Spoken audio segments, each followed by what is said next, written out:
You're listening to the Today's Eden podcast, episode 48. This is where the struggles are real, the callings are heavy, the kids are sticky. We come together because it takes a village, and this is your tribe.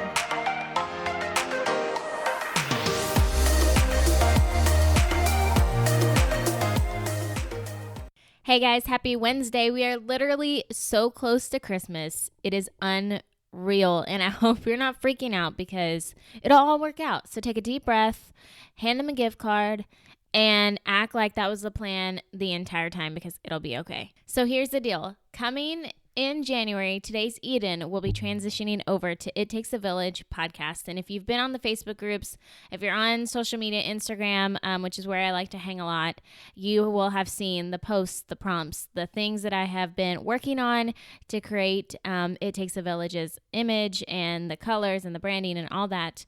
And so I'm really excited to share that with you guys. And that is kind of where I'm at right now. I want to move forward pursuing us as a village and as women who want to get better. And I don't mean like six-pack abs, like a better face, or, like you don't need to worry about facials and like having better skin. I don't mean like that. I mean like really taking care of ourselves, really getting in tune with who we are as a woman, who we want to be as moms, and who we wish we were as wives. And so I think that we're extremely too hard on ourselves, and I know that we can't do it alone. And I know that all those things that you want to be exist and are possible. And I know for a fact, because I do it myself, that struggling with that inner self-talk is super hard. And there's times when it's really hard to overcome. And then there are times where it's easy for you to kind of talk yourself out of it and move forward and read a good book and feel great for that day. But then tomorrow's a new day and it's hard again. And so that's what I'm really looking forward to this year of 2018 is really getting down to the nitty gritty of what we need as a tribe, what we need as a person, what we need as women, and how we can do it together. And with that said, today's episode, it's just really good to get together with another mom and kind of feed off of each other, especially when organization is not something that comes to you naturally. I am a sort of organized person in a old school, like I have my ways, I've stuck with it kind of thing. But as times are changing, as I'm having more kids, as our life is getting busier, and my husband's business is changing and the way that he stays organized is different than mine. Today, we're going to talk about those things. How do we delegate in our lives? How do we make our lives easier? How do we make it more organized? And I don't mean by like buying a bunch of little cubbies and labels and all that stuff. We're going to get into the things that you can be doing today, the technology that we can be using today to help us be more organized, whether it's in your business or especially this focus is going to be on motherhood and in your daily life. And so I'm really excited to share that with you. So let's get to this episode. Hey, Yvonne, thank you so much for being on the podcast today. I'm super excited to have you amidst all the chaos that is motherhood. And I think you had a morning similar to mine, so we could share that in a minute. But before we get started, I wanted to see if you could tell us a little bit about who you are, what you do, and what life kind of looks like for you right now. Perfect. First, thank you so much for having me. And it's wonderful to be able to talk to your audience. My name is Yvonne Marcus. I'm passionate about helping moms to mom their way. I'm an expert at helping moms lessen their mental load. So my major passion is to help moms go from like hot mess to got it together, because their mom life can basically run on autopilot. Because if you're constantly having to think about the 50,000 things that you need to pack in like your diaper bag up here, like that's a lot to be thinking about. And so I don't want that to be a stressor. So I'm just like, prepare it. Mm-hmm. I live in Asheville, North Carolina with my husband and my two kids. My son is 2.5. My daughter is 9 months. So I guess actually he's like 2 3/4. If we get technical about it. Their birthdays are both in February. So shortest month of the year, and I decided to have 2 kids, right? She wasn't due until March. But anyway, we enjoy long hikes, hanging out, and enjoying the nature areas here in the mountains. And I practice gratitude in order to help deal with all the mess of motherhood, which also helps with lessening your mental load. Speaking of mental loads, so we just moved into an apartment. Our kids have loft beds, which are bunk beds, but there's no underneath bed, so they're both on the top. And so we have neighbors above us that it's like there's 12 of them, and it's like they just walk around like they're stomping really hard. And so since our kids are so close to the ceilings above them, they definitely woke up. I think it was at like 5, which wasn't as early as you, so I think you win, but still. It's always bad when they wake up way before they're supposed to, and you're like, no, I was so close. But yeah, I feel you on the being up. It was midnight when she woke up the first time. My husband got her back to sleep because I'm trying to sort of not have to nurse her in the middle of the night. Yeah. Oh, that's the roughest. And so then he put her back down, and she was asleep until 2. But when I went in there at 2 and fed her, because I was like, I give up, she was just wide awake until 6 o'clock this morning. Like, yay. And then she went back to sleep for like an hour until her brother woke up. Oh my gosh. But then my husband was up with her. I got up and fed her for like a few minutes and then crawled back in the bed. And I just woke up just in time to come do this interview. I mean, there's no shame in that, honestly. So you help moms lessen their mental loads by delegating. And so I was curious, how did you learn that was even a necessary thing for us to start delegating in our home? And not only that, but to like be okay with asking for help, not being like, not holding on to the fact that like we just have it in us to do all the things and be all the things. And so, yeah, where did you see that this was like something that is really important for us to start practicing? Well, honestly, it started probably before I had kids, but it got really like in my face after I had kids. But like you started hearing about like Steve Jobs and Mark Zuckerberg and how like they basically have a uniform that they wear because they didn't want to suffer from decision fatigue when they were making big, important company decisions. And you started hearing about capsule wardrobes so that people could just mix and match everything in their closet. Shortly before I had kids, these things started like becoming a bigger to-do. And people started really talking about the stress of making decisions or dealing with prioritizing and all of those things. And also just getting rid of clutter. Marie Kondo's book became super popular about that time. Yeah. So before I had kids, I actually did the KonMari method of cleaning out my house and all of those things. So I was able to sort of go into this and then look at how hard it was because so there's an 80-20 rule in society. And the 80-20 rule is that women should carry 80% of the mental load in their family or relationships, and husbands should have to carry about 20%, or even it's like other members of your family, not even just your husband or your partner or whatever. But and we feel that because like our parents told us that they had to do it all. Or our mothers told us that they had to do it all. Yeah. Commercials tell us that dads aren't capable. I mean, you see the dad with a baby hanging from the ceiling fan in mismatched clothes, and you're like, oh, yeah, my husband really can't take care of my kids. Because that's what you see all the time. You know, sitcoms, they use it for the jokes all the time. And so I started thinking about it more and more as I got into those first few months of motherhood, you know, when you get thrown into the real crap and you feel like you're drowning and you just don't even know where to start. Yep. So I started by like putting a diaper changing station in every room. So then I'd have to worry about where the diapers were. Yeah. And I could make decisions pretty quickly about like which room we were going to go to get changed. And then I would check every night, like before bed, and make sure that there were diapers in all of those stations. I would pack my diaper bag at night so that it was ready to go in the morning so that I could literally leave my house in 5 minutes. So I was never late because being late causes me a lot of anxiety. And then I would make sure that, even in my son's room now, like you could walk into my son's room and know nothing about his room and find all of the stuff you need to get him dressed in the morning. Wow. I need like a picture of that. Like I need to know what that looks like. Yeah. Yeah, it's really fabulous. And then, so now I try, in order to lessen more decision fatigue down, is I set out his clothes at the beginning of the week.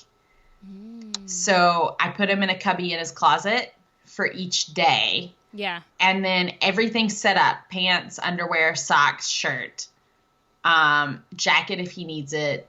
And then you can just go, and my husband can go in there, because my husband actually gets him ready in the morning and takes him to school. And he can just pick it out. Now, my husband is certainly capable of picking out clothes for my kids. He does it frequently. But it's about making less of a decision for him, too. Like, it's just about making our lives easier. Yeah.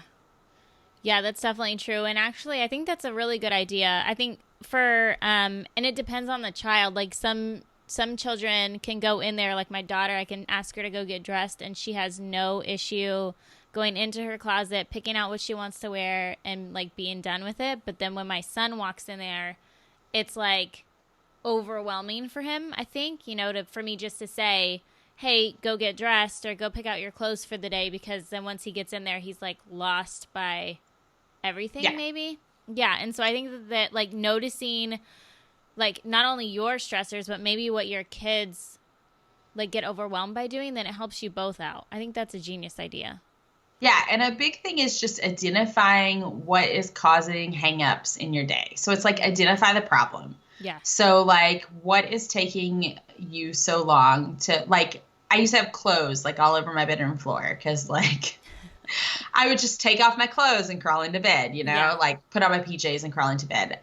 But it was because like I was just too tired to like walk it over to the hamper. Or the other thing that happens in my mom life is I just throw on the same clothes the next day. Oh yeah.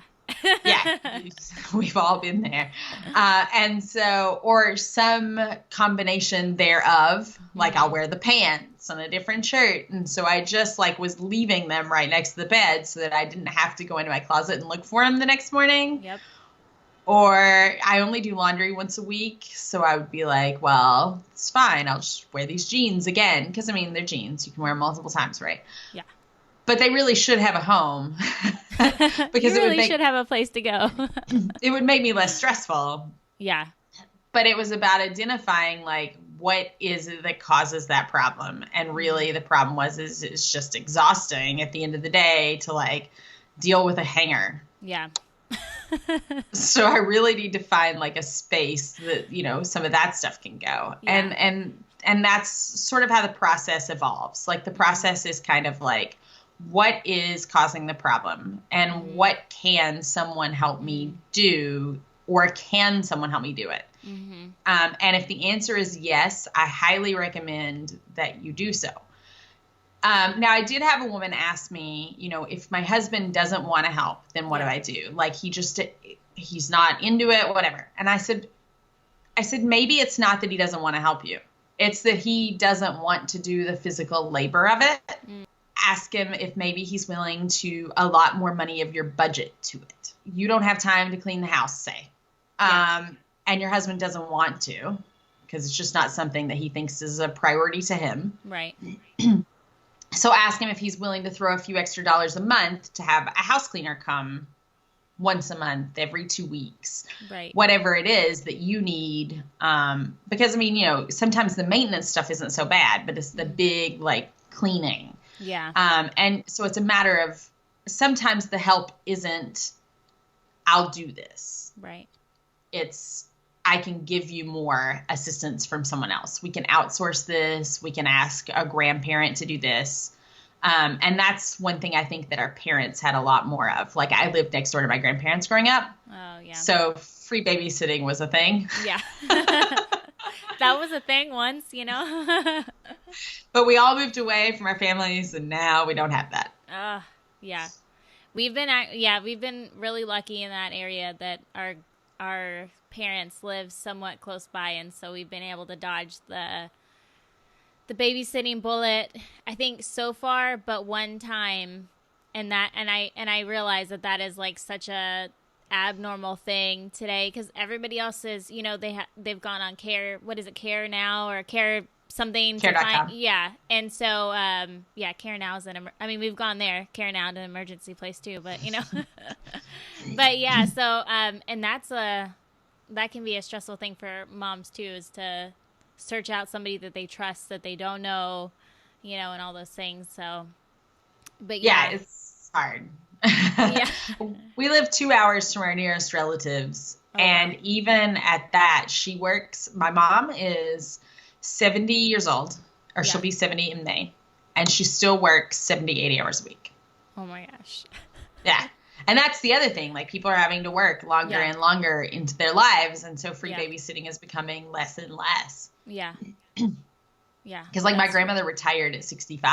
Yeah, so I can see how even taking apart the little things in the day and making those less of a stressor for you can help the big picture kind of things when, because I think the more that you're overwhelmed and stressed, the more you need that escape during the week.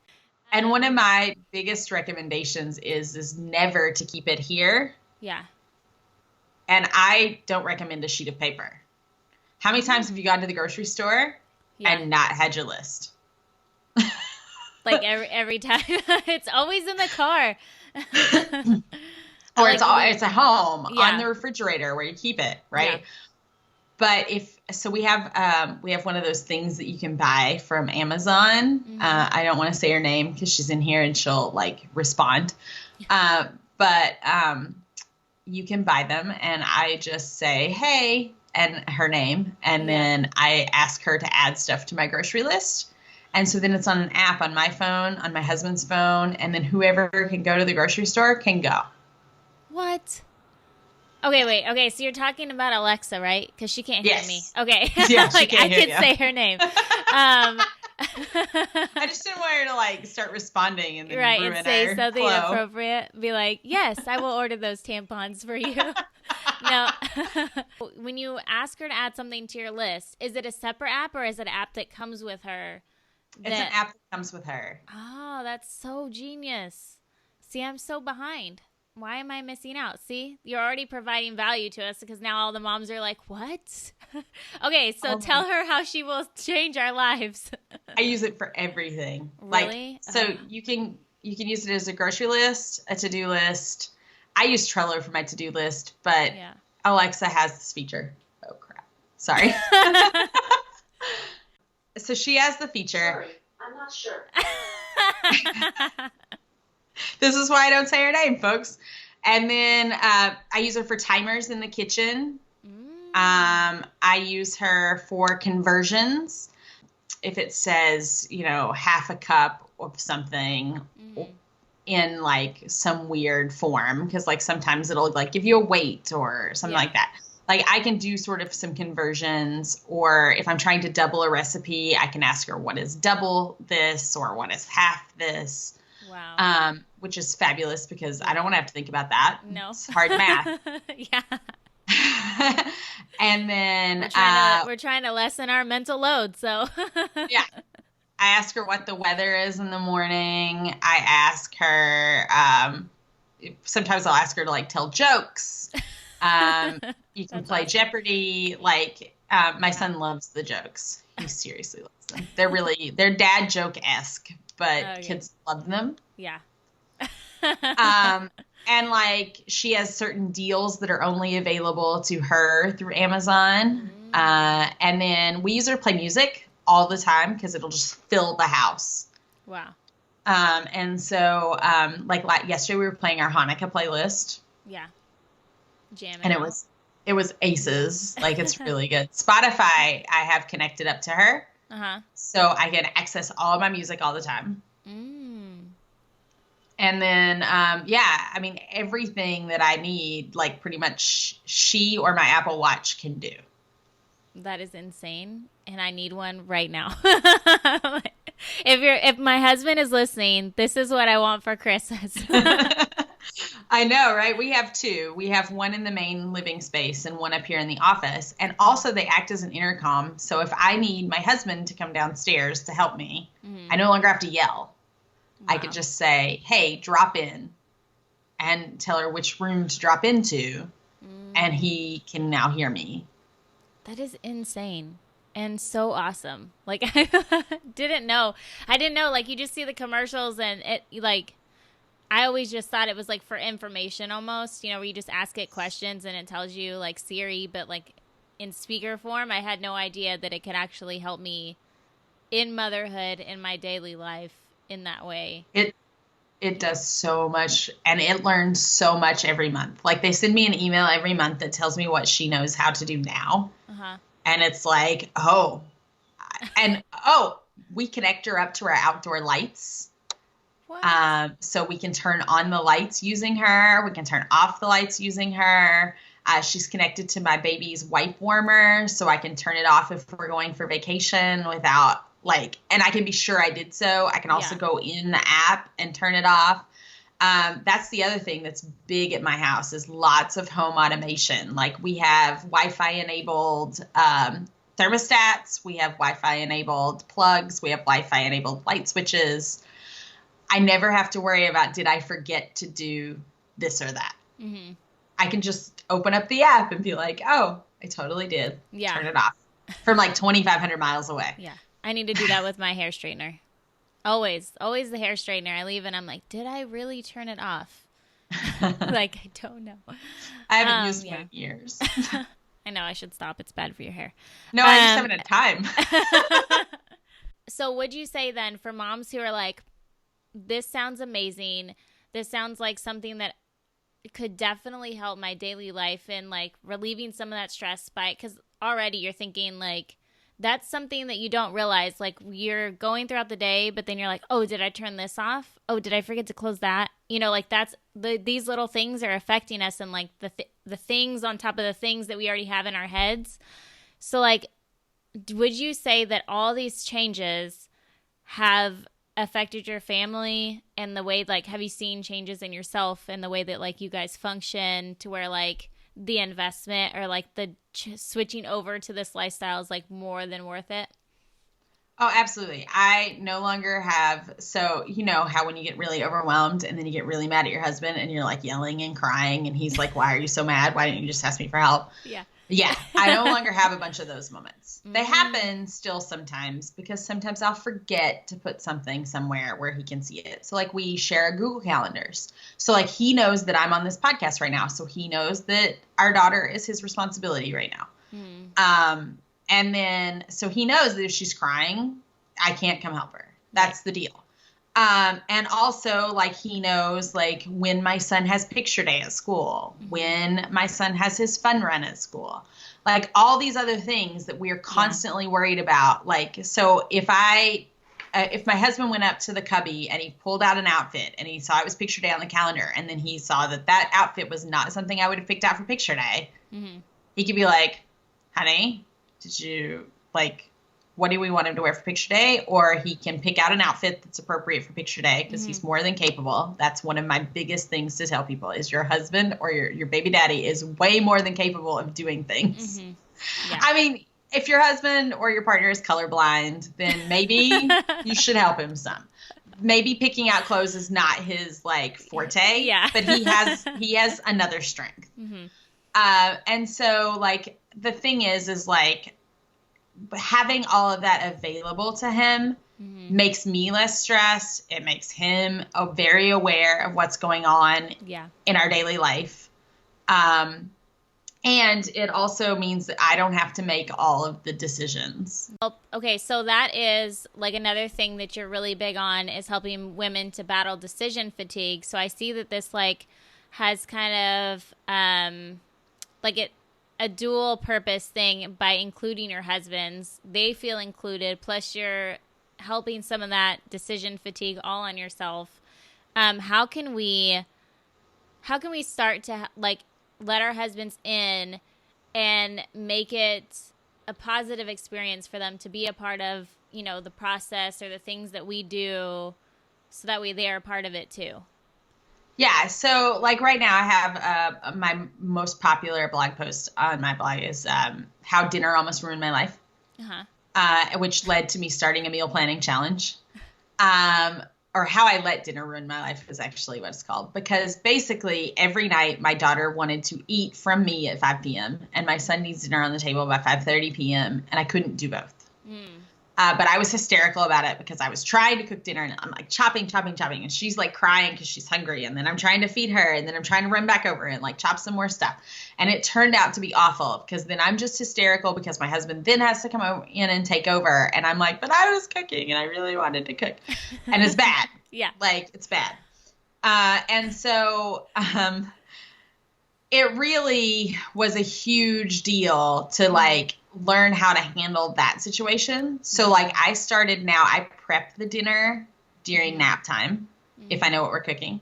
Yeah. And then my husband comes in and cooks it. Or like last night I used our brand new Instapot we got for Hanukkah. We had to celebrate Hanukkah with my in-laws a little early, so we get the presents a little early. And it was fabulous because it didn't take very long and we had a pot roast. But you have to really look at where you are the most stressed. Like what part of your day is really hanging you up. And then you have to parse it down and look at like where you're getting hung up. Yeah. And who can help. And, you know, maybe there isn't help that can happen like in that moment. So say like you're doing, getting kids ready for school and school drop off, but your husband goes to work before this happens. Yeah. There are things that he can do to help you the night before. Yeah, that's true. There are lunches that can be packed. There are clothes that can be laid out. There's, you know, there's a lot of overnight oats that can be prepared. Or, I mean, there are steps to your morning process that don't have to happen in the morning. There are locations in your house where you can move things. Like, so our shoes that we use every day are now like in the living room on a shoe rack. So then on the way out the door, because our living room is on the way to the garage, like you just pick up the shoes and put them on feet. Yeah. And then, but that made it easier because now it's just in the natural flow of my day. Yeah. And so maybe he just helps you set up what is your natural flow so that everything happens in a way that is, what's the word I'm looking for? Logical. Yeah. And so you're not stressed out. And logical thinking seems to be stated as a male strong point. I think that sometimes my husband is more logical than me.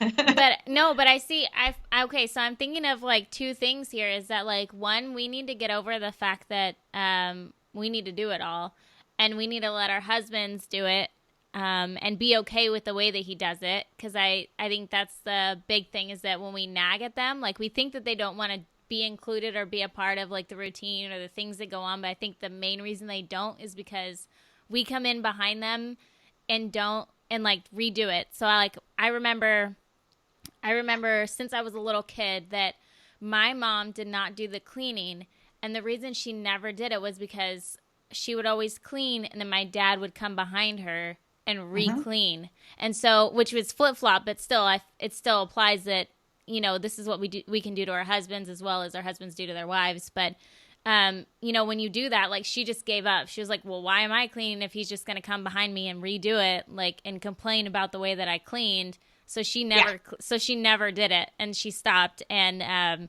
it was just insane. And it didn't work out for them, and they didn't realize that, like, just let go and it'll be okay.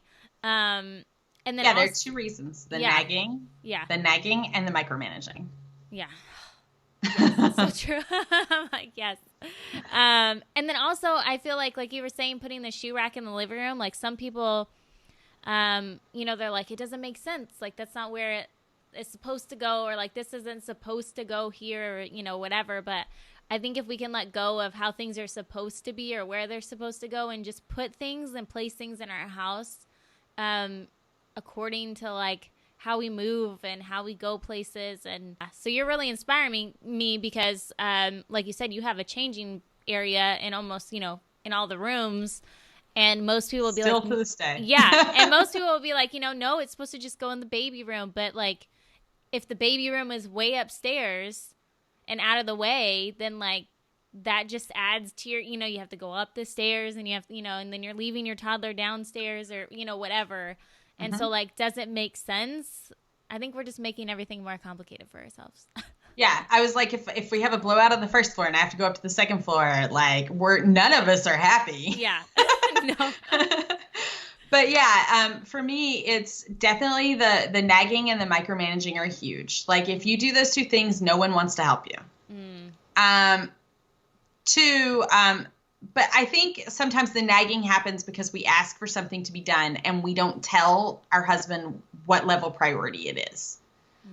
So like we want a shelf hung up. Right. And to us, that's like high priority. Yeah. And to him, he's like, I've got 10 things that are higher up on that priority list than putting up this shelf, even though that shelf would only take 5 minutes. Yeah. And so you have to explain. Explicit communication is so important. Yeah. Like, hey, I really need this shelf. It's really important to how my day runs. Could you please put it up, before the weekend? Right. Or could you please put it up this weekend? Because I know you're very busy with work during the week and, we're all tired and can you do it like on Saturday? Yeah. And then forget it. Like, don't mention it. Yeah. If the end of the weekend comes and he still hasn't done it, then maybe, ask him nicely again because maybe he did forget. Yeah. But don't be like every day, like asking him about it because you didn't tell him what a priority it was.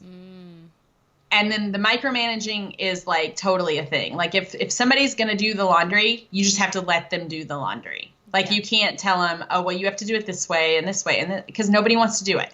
Yeah. You're going to be doing it yourself forever.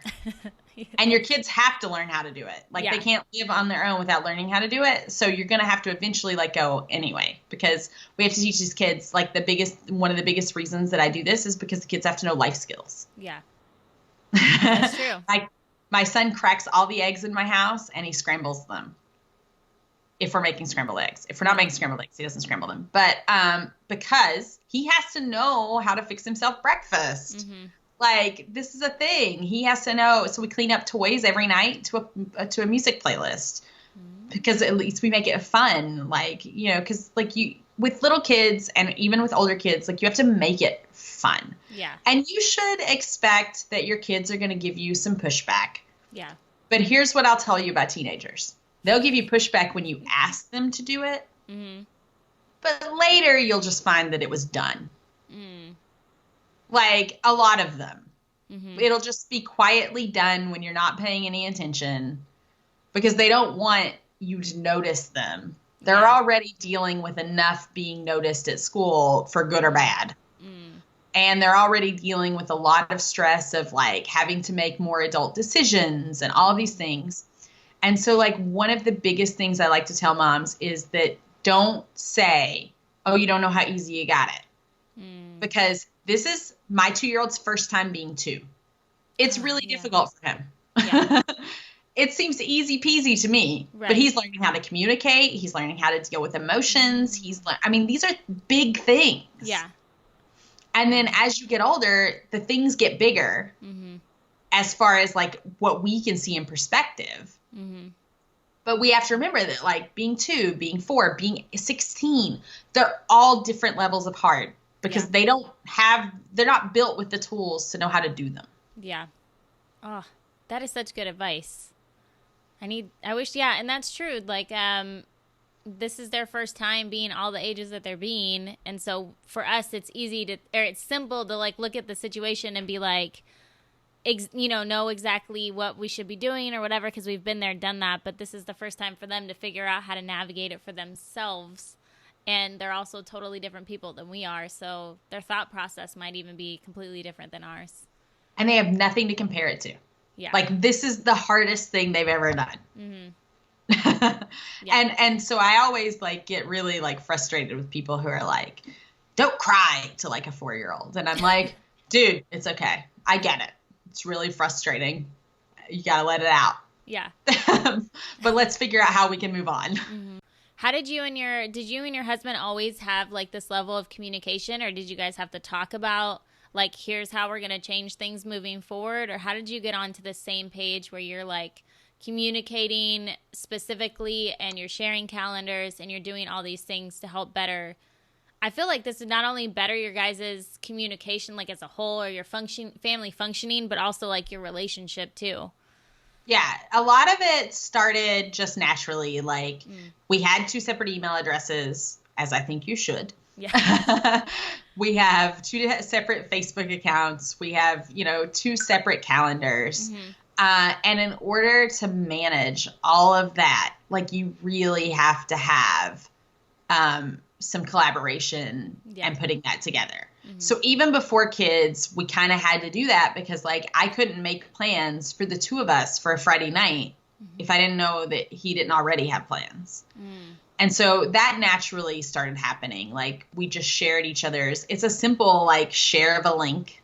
Yeah. That doesn't take more than like 5 minutes tops, even if you know nothing about how to use Google calendars or whatever. Like Google has a 5-step, this is how it's done thing that you go and you follow. And then the rest of it kind of happened as we noticed problems. So as we noticed me having freak out, then we sort of evaluate like, why did that freak out happen? And sometimes it's just like a something that fell through the cracks. Have you ever been a paper planner kind of girl, or have you always been a digital calendar kind of girl? So I used to have a paper planner. My husband is a software engineer, so he does pretty much everything digitally and kind of makes fun of me for the fact that I still wanted to use paper. Just more and more as you're trying to add in different people into the list, like it's a lot easier to do it digitally. Yeah. Especially like, cause now the kids are going to get older and at some point the kids can start scheduling their own stuff. Like my mom used to make me schedule my own doctor's appointments. And that started pretty early, like as soon as I could start like making those calls and really making that decision.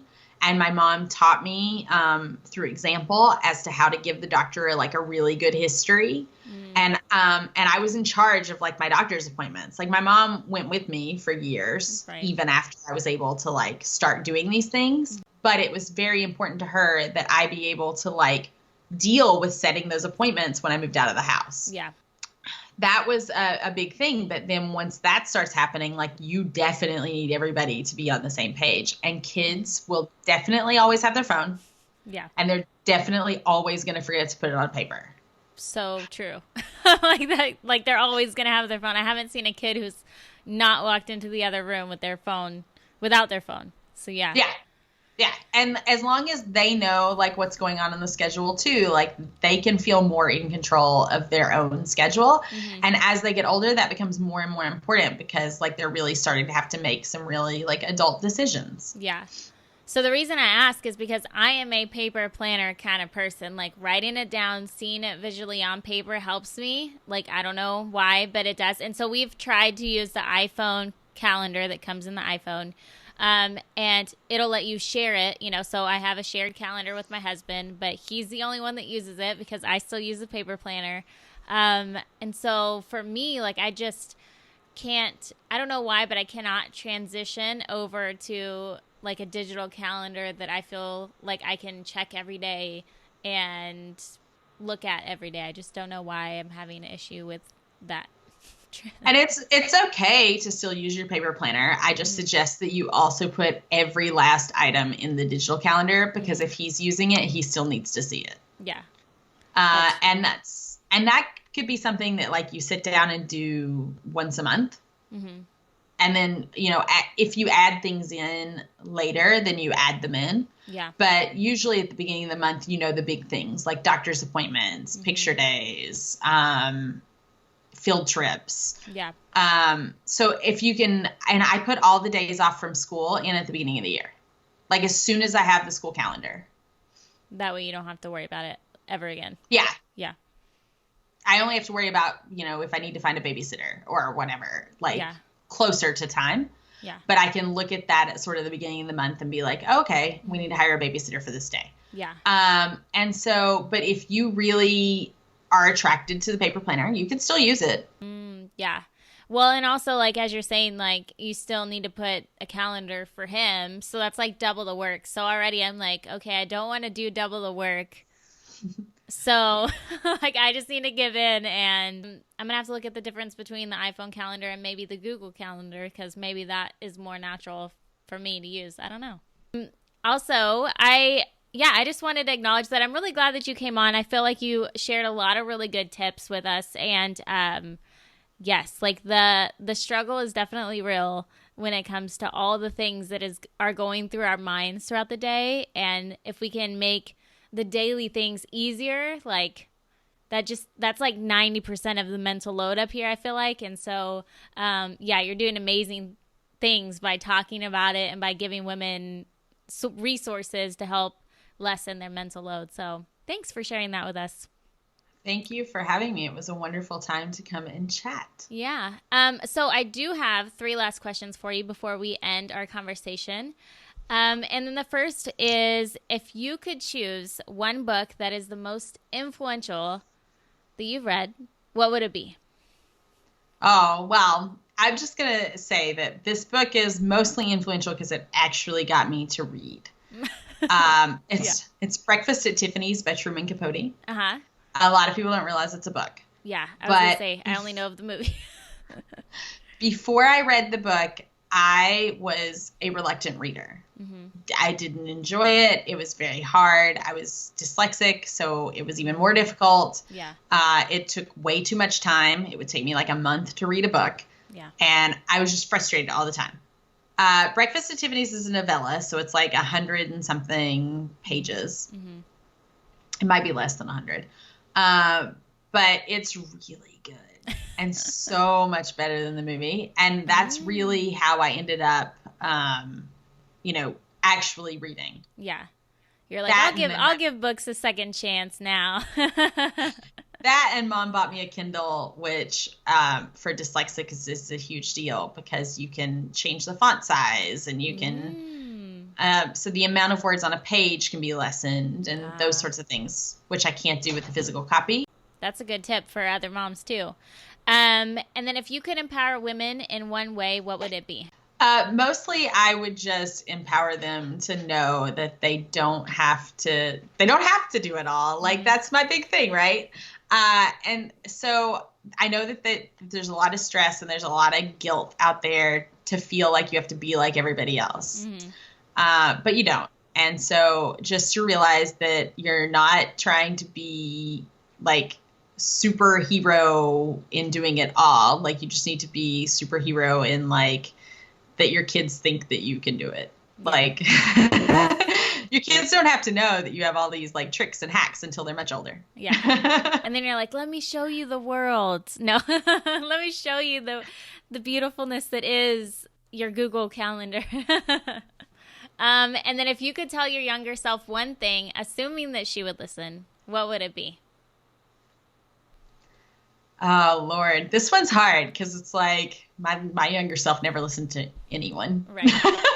Much less myself. But I would probably just tell her that, to stop stressing out so much, that things will like work out. Mm-hmm.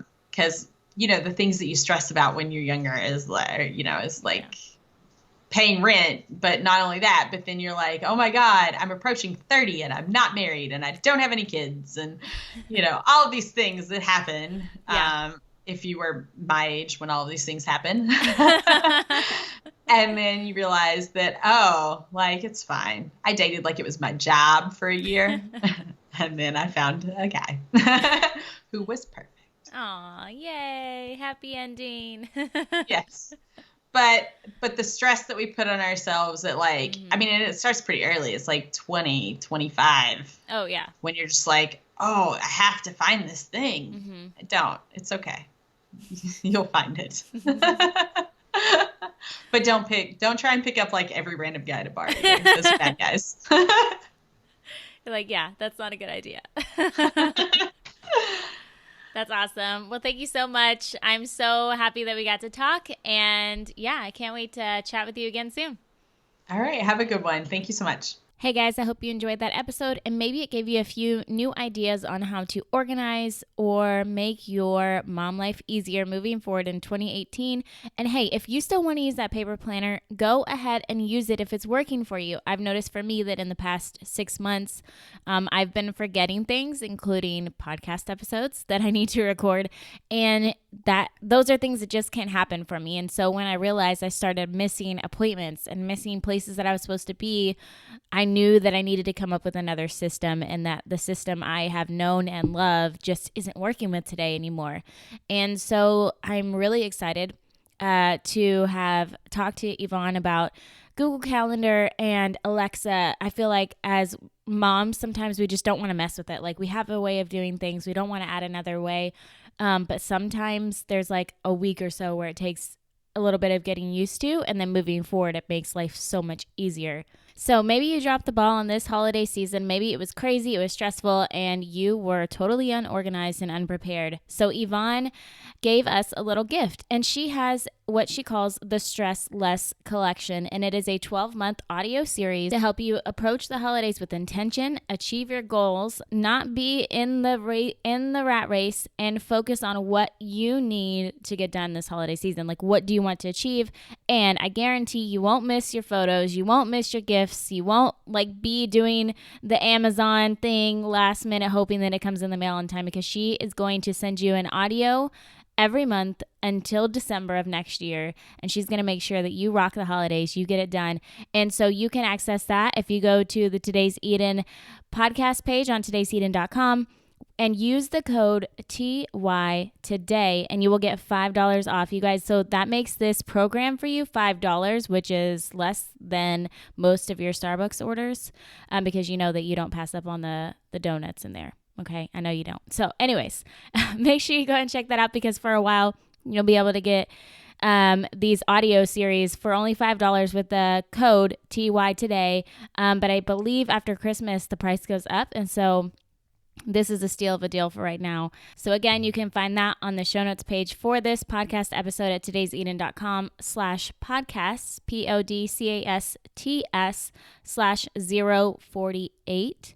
And I will post the code there, so that way in case you forget, I got you. And also I will post the link to check out the program so you can see what it is. You can, look through it and make sure it's something that you feel like you need.